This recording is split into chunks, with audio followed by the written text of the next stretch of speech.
আজকের live jam পর্বে আছেন আলিফ লায়লা। তার সেতারের ঝংকারে রবীন্দ্রনাথের সুর, সেই সেতারের তার আপনাদের মনের তারে নাড়া দেবে কি? চলুন শুনি। আলিফ লায়লা বাংলাদেশি এই সেতার বাদকের সেতারের সুর ওয়াশিংটন ডিসির বাসিন্দাদের এই গির্জায় টেনে এনেছে। রবীন্দ্রনাথ ঠাকুর কে?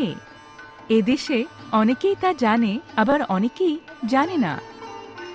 প্রথমেই ভারতীয় আমেরিকান কবি গৌরী কনেসওয়ারন রবি ঠাকুরের গীতাঞ্জলির অনুবাদ থেকে কয়েকটি লাইন পড়ে শোনালেন। The same stream of life that runs through my veins night and day runs through the world and dances in rhythmic measures. তিনি বলেন, এরকম অনুষ্ঠানের মাধ্যমে মানুষ জানতে পারবে রবীন্দ্রনাথ কে ছিলেন, তাদের তা জানা উচিত। He's a Nobel Prize winning poet. People should know who he is. কবিতার পর এবার সুর ও ছন্দের পালা। মঞ্চে এলেন আলিফ লায়লা, আর তার সঙ্গে তাল মেলাচ্ছেন তবলা বাদক মনির হোসেন।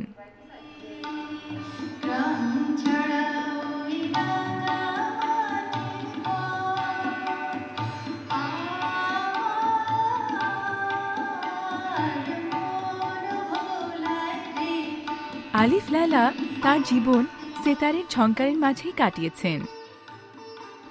তার এই যাত্রা কিভাবে শুরু হলো? আমার মা আমাকে তুলে দিয়েছে এই যন্ত্রটা। উনি শিখতে চেয়েছিলেন ছোটবেলায়, তবে ওনার যুগে একটা মহিলার, একটা মেয়ের কোনো বাদ্যযন্ত্র পুরুষ একটা টিচারের কাছে শেখা সম্ভব ছিল না বলে উনি চেয়েছিলেন যে আমি এটা শিখি। সেভাবে এসেছে আমার জীবনে।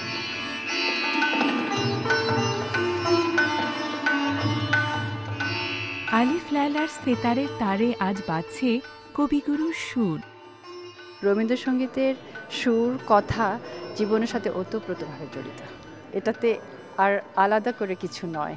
একটা বাঙালি হয়ে এবং শিল্পী হয়ে এটা ছাড়া বেঁচে থাকা সম্ভব না। আর মনির হোসেন বললেন, শাস্ত্রীয় সঙ্গীত যেটা, সেটাতে গ্রামাটিক্যাল যেটা ব্যাপার গান বাজনার মধ্যে, সেটা খুব important.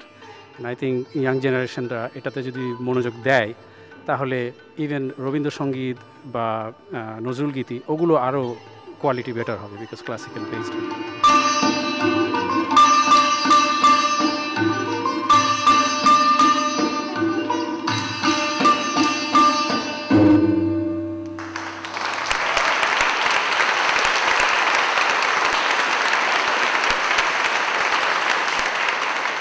I thought it was fabulous. I was definitely rocking out to it and just feeling the vibes. শুনি অনেক ভাষায়, আমি অত বুঝতে পারি না, but I really appreciate করি গানটা।